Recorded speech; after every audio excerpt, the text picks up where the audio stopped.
Assalamualaikum warahmatullahi wabarakatuh. Salam sejahtera untuk kita semua. Halo teman-teman, kali ini kami dari kelompok 11 akan mempresentasikan materi ilmu dakwah mengenai tantangan dakwah yang terkait dengan kristenisasi, aliran sesat, serta solusi problematika dan tantangan dakwah masa kini dan yang akan datang. Sebelum itu, saya selaku moderator akan memperkenalkan anggota dari kelompok kami. Yang pertama ada saya sendiri, Ulin Nurhana Alfisruya. Kemudian ada Feby Kusdiana Sari, Urbana Diah Putri Pinasti, Alvina Novirianti, dan yang terakhir ada Iriwantisa Anis Dian Syafiana. Baik, penjelasan yang pertama yaitu mengenai definisi dakwah. Dakwah sebagai aktivitas individu wajib dilakukan bagi setiap muslim, sebagaimana Nabi Muhammad SAW bersabda, yang artinya, barang siapa yang melihat kemungkaran, maka ubahlah dengan tangannya. Jika tidak mampu, maka dengan lisannya. Jika tidak mampu, dengan hatinya. Itulah selemah-lemah iman. Dakwah sebagai aktivitas jama'i wajib dilakukan dengan manajerial yang baik dan dalam bentuk kerjasama atau syaf yang rapi, laksana satu bangunan yang kokoh. Misi dakwah di Indonesia saat ini adalah melanjutkan upaya dakwah dan islamisasi para ulama dan pejuang-pejuang Islam yang telah menorehkan prestasi dakwah yang mengagumkan di Kepulauan Nusantara. Tantangan dakwah eksternal di Indonesia yang perlu mendapat perhatian khusus dari umat Islam yaitu kristenisasi dan aliran sesat. Di sini kita akan membahas mengenai kristenisasi terlebih dahulu. Berdirinya Muhammadiyah pada tahun 1912 di Yogyakarta tidak bisa dilepaskan dari konteks zamannya. Salah satu faktor yang melatar belakangi pendirian organisasi ini adalah adanya kristenisasi yang berkembang pesat pada masa politik etis. Kristenisasi merupakan agama misi, artinya agama tersebut wajib disebarluaskan dan memperbanyak pengikutnya. Istilah kristenisasi dalam agama Kristen dikenal dengan gerakan misi atau penginjilan, mengandung arti misi yang dilakukan dalam bentuk yang sistematis, terorganisasi, dan terencana untuk mengkristenkan umat Islam. Hal ini berawal ketika para penguasa Keraton Yogyakarta atas desakan pemerintah kolonial Belanda menyetujui pencabutan larangan penginjilan terhadap masyarakat Jawa. Sejak saat itu, Jawa, wilayah konsentrasi kebanyakan kaum muslim, terbuka bagi kegiatan misionaris Kristen. Penetrasi Kristen yang lebih dalam lagi terjadi mulai 1950-an ke wilayah Jawa Tengah, yang menjadi dorongan kuat bagi lahirnya pendalaman kesadaran kaum muslim untuk melawan kegiatan-kegiatan misi ini. Solusi kristenisasi. Menghadapi tantangan demikian, Muhammadiyah giat melakukan tabligh, merapikan dan mempromodern caranya.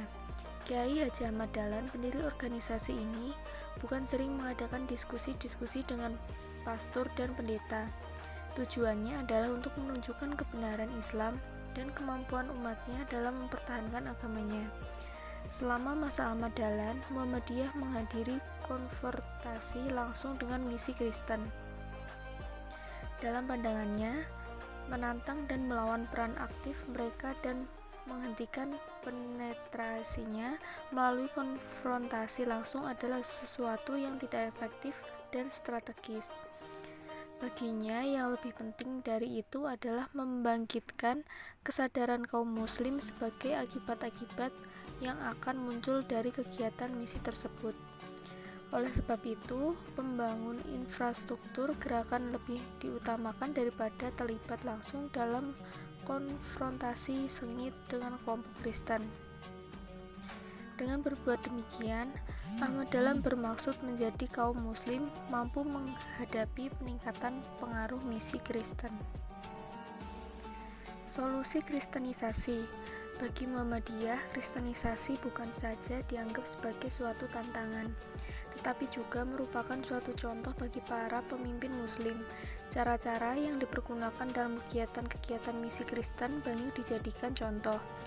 Pendirian sekolah-sekolah, rumah sakit, klinik, dan panti asuhan oleh Muhammadiyah banyak mengadopsi cara dari misi Kristen. Perawatan fakir miskin dan bantuan kepada orang-orang yang membutuhkan dan sebagainya mungkin telah dilakukan secara tradisi, tetapi ini semata-mata terletak pada inisiatif perseorangan. Malah pengumpulan zakat pun bergantung semata-mata pada kesediaan orang-orang Islam sendiri. Anak-anak yatim pada umumnya mendapat tempat perlindungan pada keluarga berada. Sebuah keluarga muslim secara tradisi ingin memelihara anak-anak yatim tersebut karena kepercayaan bahwa ini akan membawa berkah bagi mereka. Oleh sebab itu, pengaturan anak yatim dengan menyediakan rumah dan mengatur rumah khusus bagi mereka adalah suatu inovasi. Demikian pula halnya dengan klinik kesehatan. Selanjutnya, ada problematika aliran sesat. Pada masa kekhalifahan Utsman bin Affan dan Ali bin Abi Thalib serta abad-abad berikutnya, kaum muslimin seringkali dikejutkan dengan kemunculan kelompok-kelompok yang mengaku beragama Islam namun membawa ajaran-ajaran sesat. Kelompok-kelompok yang membawa ajaran sesat sepanjang sejarah itu dari berbagai macam bidang, antara lain seperti bidang tasawuf.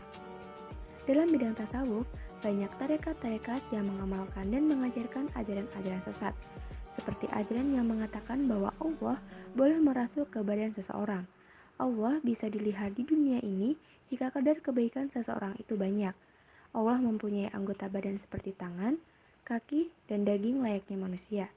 Ibadah yang mereka kerjakan itu menuduhkan mereka ke suatu makam yang ibadah tidak perlu dikerjakan lagi dan perkara-perkara yang dilarang seperti zina itu diperbolehkan bagi mereka. Secara umum, suatu kelompok atau aliran al-firqah itu dicap sesat dan menyesatkan apabila ia menyalahi Al-Quran dan hadis Nabi SAW. Hal ini sesuai dengan sabda Nabi SAW yang termuat dalam hadis berikut. Diriwayatkan dari Abu Hurairah radhiyallahu anhu, ia berkata, Rasulullah SAW bersabda, "Sesungguhnya aku telah meninggalkan dua perkara yang membuatmu tidak sesat, yaitu kitabullah dan sunnahku." Hadis riwayat Hakim. Maraknya aliran sesat di Indonesia menimbulkan banyak dampak negatif yang serius bagi kehidupan bermasyarakat, berbangsa, dan bernegara. Dampak negatifnya adalah sering terjadi tindakan anarkis terhadap para pengikut aliran sesat di berbagai daerah Indonesia. Tindakan anarkis ini dilakukan masyarakat karena mereka marah terhadap aparat berwenang yang mendiamkan dan tidak menindak para pengikut aliran sesat tersebut secara tegas. Padahal, aliran itu menurut penilaian masyarakat awam adalah salah satu bentuk penistaan dan penodaan terhadap agama yang mereka anut, khususnya Islam. Maraknya aliran sesat telah memecah belah kesatuan dan persatuan bangsa yang dipelihara selama ini. Keamanan masyarakat dan kestabilan bangsa menjadi terusik karenanya. Padahal pertumbuhan ekonomi dan kesejahteraan masyarakat banyak tergantung kepada keamanan dan kestabilan. Lebih dari itu, bangsa yang berpecah belah tidak mungkin menjadi bangsa besar yang maju dan disegani. Selama ini aparat terlihat ragu-ragu menindak mereka karena mereka berkedok bahwa hal itu termasuk kebebasan beragama yang merupakan hak asasi manusia yang dilindungi oleh undang-undang. Akibatnya, meskipun sudah dilarang oleh masyarakat, mereka masih menjalankan aktivitasnya seperti biasa, bahkan mereka masih menyebarkan kesesatan tersebut secara diam-diam di tengah-tengah masyarakat tanpa adanya tindakan tegas dari aparat. Solusi aliran sesat. Dalam syariat Islam, aliran sesat dikategorikan sebagai tindakan menodai agama dengan melakukan bid'ah, yakni hal-hal baru yang diadakan namun tidak mempunyai sandaran hukum dalam Islam. Misalnya terdapat orang berpacaran yang sesungguhnya hal itu telah dilarang oleh agama dan dapat menjerumuskan ke dalam perzinaan. Tindakan menodai agama dan membuat bid'ah termasuk tindakan pidana yang diancam hukuman ta'zir. Ta'zir adalah hukuman yang tidak ditentukan oleh syariat Islam secara tegas, tapi diserahkan ketentuannya kepada kebijaksanaan pemerintah yang dapat menimbulkan efek jera bagi pelakunya. Sebagian ulama menyatakan bahwa hukumannya adalah penjara. Hukuman tersebut bisa bertambah menjadi pidana mati, tergantung pada dampak yang diakibatkan aliran sesat tersebut dalam menyesatkan umat. Pidana mati hanya dapat ditetapkan setelah para penista agama dan menistakan Tuhan tersebut diminta untuk bertaubat. Jika mereka enggan bertaubat, maka hukuman mati baru dijatuhkan kepada mereka. Mereka itu dihukum mati karena mereka telah menjadi kafir atau murtad dengan perbuatannya atau karena mereka sepakat memerangi pemerintah yang dikategorikan sebagai bugha, para pemberontak. Selanjutnya yakni solusi aliran sesat. Di antara dalil yang mereka jadikan dasar dalam penetapan hukuman ini adalah hadis berikut. Rasulullah SAW bersabda, akan datang di akhir zaman sebuah kaum yang masih muda, banyak angan-angan, memutarbalikkan perkataan, sebaik-baiknya manusia, mereka keluar dari Islam sebagaimana anak panah keluar dari busurnya. Iman mereka tidak sampai ke tenggorokan mereka. Di mana saja kamu bisa menjumpai mereka, maka bunuhlah mereka. Sesungguhnya orang yang membunuh mereka itu akan mendapat pahala pada hari kiamat. Hadis riwayat Bukhari dan Muslim. Berikutnya yakni tentang kesimpulan. Dakwah sebagai aktivitas jama'i wajib dilakukan dengan manajerial yang baik dan dalam bentuk kerjasama yang rapi laksana satu bangunan yang kokoh. Tantangan dakwah eksternal di Indonesia yang perlu mendapat perhatian khusus dari umat Islam yaitu kristenisasi dan aliran sesat. Kristenisasi muncul berawal ketika para penguasa Keraton Yogyakarta atas desakan pemerintah kolonial Belanda menyetujui pencabutan larangan penginjilan terhadap masyarakat Jawa. Menghadapi tantangan demikian, Muhammadiyah giat melakukan tabligh, merapikan dan mempermodern caranya. Tujuannya adalah untuk menunjukkan kebenaran Islam dan kemampuan umatnya dalam mempertahankan agamanya.